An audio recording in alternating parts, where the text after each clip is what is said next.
Faqalatil malaikatu, maka malaikat bertanya pada Allah Subhanahu wa taala, "Rabbana hal khalaqta khalqan asyaddu minal jibal?" Ya Allah, apakah Engkau telah menciptakan satu yang lebih kuat, lebih kokoh dibandingkan dengan gunung-gunung? Ada enggak yang lebih kokoh dibandingkan gunung? Maaf, kalau pasak itu harus kokoh enggak? Harus kuat enggak? Nah, maka Allah menjadikan gunung itu kuat, kokoh. Lalu malaikat bertanya, "Ya Allah," sebagai adab, "Ya Allah, apakah ada makhluk yang lebih kokoh, lebih kuat dibandingkan dengan gunung?" Ya. Qala na'am, maka Allah menjawab, "Ya, al-hadid, besi."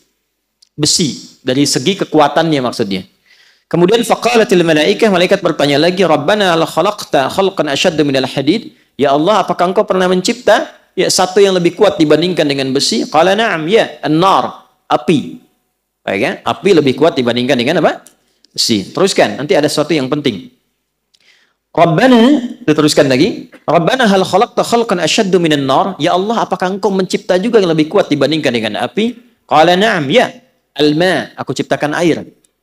Makanya api kalah oleh apa? Air. Jadi kalau sedang ada tersengat panas, disiram pakai apa? Air. Kalau ada yang kepanasan, maka diteduhkan dengan apa? Air. Apa yang tercipta dari api? Setan. Termasuk jin, kan?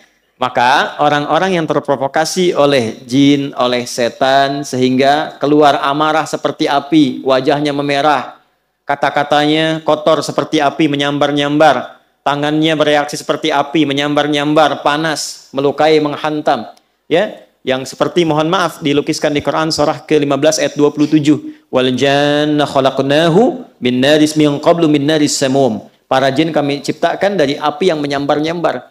Jadi kalau ada orang terprovokasi oleh was-was syaitan, alladzi yuwaswisu fi sudurin nas, terprovokasi sampai berubah wajahnya memerah seperti api, memerah. Ya, keluar kata-kata yang kotor, menyambar-nyambar, tangan, kaki bereaksi dan sebagainya, maka padamkan dengan air. Tenangkan dulu, posisikan.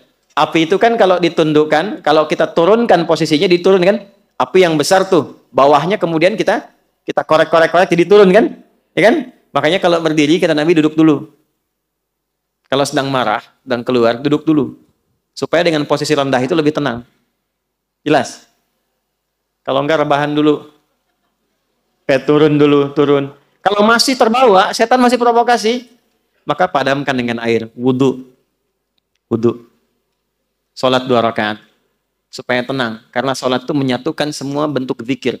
Doa ada di situ, istighfar ada di situ, tawakal ada di situ, sehingga ketika turun sujud lebih tenang keadaan dirinya, lebih tenang untuk mencerna. Itu yang salah satunya kita bisa ambil dari manfaat hadis ini. Teruskan. Ya Rabbana, Rabbana hal khalaqta khalqan asyaddu minal ma? Ya Allah, ada enggak yang lebih kuat dibandingkan dengan air? Qala na'am, Allah menjawab, ya. Al-hawa, udara. Ya, udara. Kemudian faqalu, malaikat bertanya lagi, Rabbana hal khalaqta khalqan asyaddu minal hawa? Ada enggak yang lebih kuat dibandingkan dengan udara? Ya. Qala na'am, ya. Nah, ini yang ingin saya katakan. Perhatikan baik-baik. Ini mahal sekali. Ini rahasia kedua yang ingin kita bagi. Kalau sudah dapat, coba tekuni amalannya. Maka biasanya kalau ada sesuatu yang dahsyat, itu pahala dan keberkahannya nggak biasa. Ya. Na'am, ya. Ibnu Adam, jika ada anak cucu Adam, yatasaddaqu biyaminihi fayakhfa dzalika an syamalihi.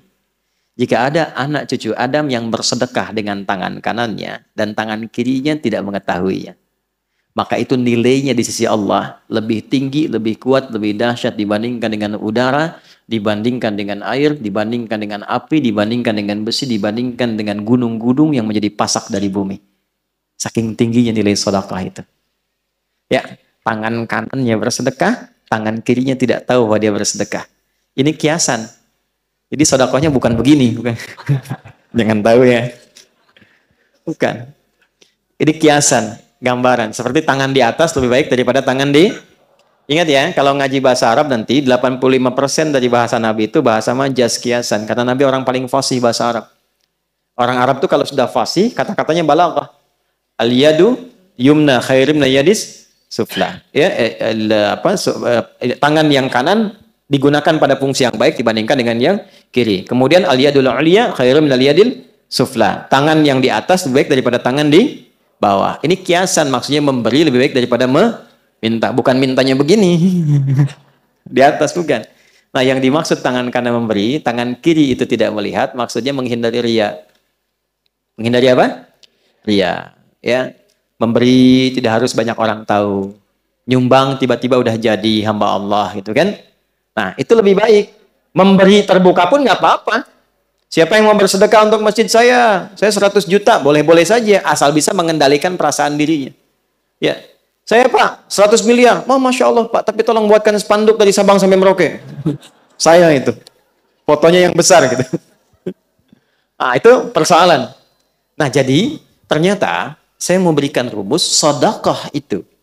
Kalau dilakukan dengan niat yang ikhlas, itu nilainya tinggi di hadapan Allah sampai mengalahkan kuatnya pasak gunung yang menjadi pasak bumi. Kuatnya gunung yang menjadi pasak apa? Bumi. Ini bahasa kiasan. Maksudnya apa? Saking tinggi nilainya di sisi Allah, itu sampai mengalahkan kekuatan gunung sebagai pasak apa? Bumi. Makanya kalau ada orang bersedekah dengan bentuk harta, itu nilainya di dalam surah Al-Baqarah di ayat 261. Itu paling sedikit 700 kali lipat. Berapa? Paling sedikit ya, karena ayatnya suka dipotong sampai situ padahal belum selesai. Matsalul ladzina yunfiquna amwalahum fi sabilillahi kamatsali habbatin ambatat sab'a sanabil 7 fi kulli sumbulatin mi'atu habbah 100. 1 kali 7 kali 100. Berapa? 700. Belum selesai. Wallahu yudha'ifu liman yasha wallahu wasi'un alim. Dan Allah akan melipat gandakan tanpa batas bagi siapapun yang tidak pernah berhitung dalam memberi. Jadi kalau nggak berhitung, Allah beri tanpa hitungan. Dan yang dimaksud 700 itu, jangan dipahami dengan batas materi, sehingga menjadi materialistik. Jangan pahami begini, kalau saya sedekah misalnya 100 rupiah, maka kalikan 700, saya akan dapat balasan 70.000. Maka di hari ini saya akan mendapatkan 70.000 dari Allah. Tidak begitu. Bentuknya bisa macam-macam. Ini yang dimaksud pahala, dimaksud akhirat. Yang dimaksud akhirat. Anda ngaji Quran, satu hurufnya berapa? 10. Sholat dikerjakan, selesai, dapat 10. Tapi sedekah, begitu dilakukan, 700 kali lipat. Jarak satu keduanya 500 tahun. Dua ketiga 500 tahun. Tiga keempat 500 tahun. Itu tinggi. Kalau sholat, yang tidak punya harta pun sholat. Ngaji, siapapun bisa ngaji. Tapi bisa mengeluarkan apa yang dimiliki dari titipan harta, itu nggak mudah. Karena itu begitu keluar dan dilakukan karena Allah, apresiasinya tinggi. Kalau urusan dunia, balik dengan urusan dunianya, itu berkahnya saja. Bentuknya tidak harus dalam bentuk uang. Bisa jadi Anda dapat proyek nilainya ya 700 kali lipat. Bisa jadi Anda tidak sakit, terjaga dari sakit yang nilainya demikian. Bisa jadi. Tapi yang dimaksud di sini pahalanya. Jelas? Nah, jadi ketika berbicara tentang gunung, dalam hadis ditambahkan di tafsir ini, tafsirnya Ruhul Ma'ani, karya Syekh Al-Alusi. Ruhul Ma'ani, ya. Jadi ditambahkan di hadis ini saking pentingnya pasak gunung itu untuk menyentuh akal kita. Gunung sebagai pasak bumi. Kalau engkau sudah sadar. Sekarang maaf ya, maaf. Sudah dibuktikan secara ilmiah. Benar kebenarannya. Para ilmuwan sudah berbicara. Dan ternyata Quran jauh-jauh hari sudah menyatakan. Lalu alasan apa lagi yang Anda jadikan untuk menyoal Quran? Para ilmuwan yang lebih pintar daripada Anda sudah membuktikan firman Allah. Anda masih menyoalnya. Akal Anda ada di mana gitu. Itu maksudnya. Jadi kalau masih ada orang-orang sekarang yang iseng menyoal isi Quran, memotong-motong, ngambil, bicara tentang jilbab, bicara tentang ayat tahajud, bicara tentang masjid, potong-potong ayat tentang ini dan itu, memotong ayat tentang surga, bicara tentang neraka, ya, dipotong-potong dan sebagainya, dibalik tanya oleh Quran, hei, yang paling pintar aja sudah membenarkan apa yang Allah sampaikan. Ente yang kepintarannya nggak nyampe situ masih menyoal, otaknya masih ada nggak? Jangan dipotong videonya ya. Ya, itu maksudnya. Jelas? Jadi kenapa Anda mesti berdebat pada yang tidak penting, yang Anda pun nggak paham. Yang paling aneh itu sudah nggak pada paham, didebatkan. Didiskusikan.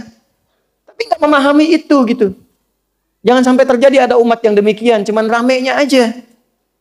Ya, muncul persoalan ini rame dibahas gitu kan. Ada hubungan juga enggak, anak belum dimandiin, gitu kan? Ya, pekerjaan belum disiapin, rame bahas KDRT. Halo? Kenapa? Betul nggak? Iya. Mendingan kita daripada ngaji. Daripada begitu kan mendingan ngaji kan? Jelas dapat pahala. Ya kan? Nyiapin anak-anak. Dekatkan pada yang baik-baik. Coba, yang ngalamin bukan Anda. Tuh kan? Anda bahas gak jadi solusi. Anda kasih masukan gak nyampe, gak didengar. Ngapain capek-capek membicarakan yang bukan bagian Anda? Dapat apa? Update Ustaz. Jelas gak? Paham ya?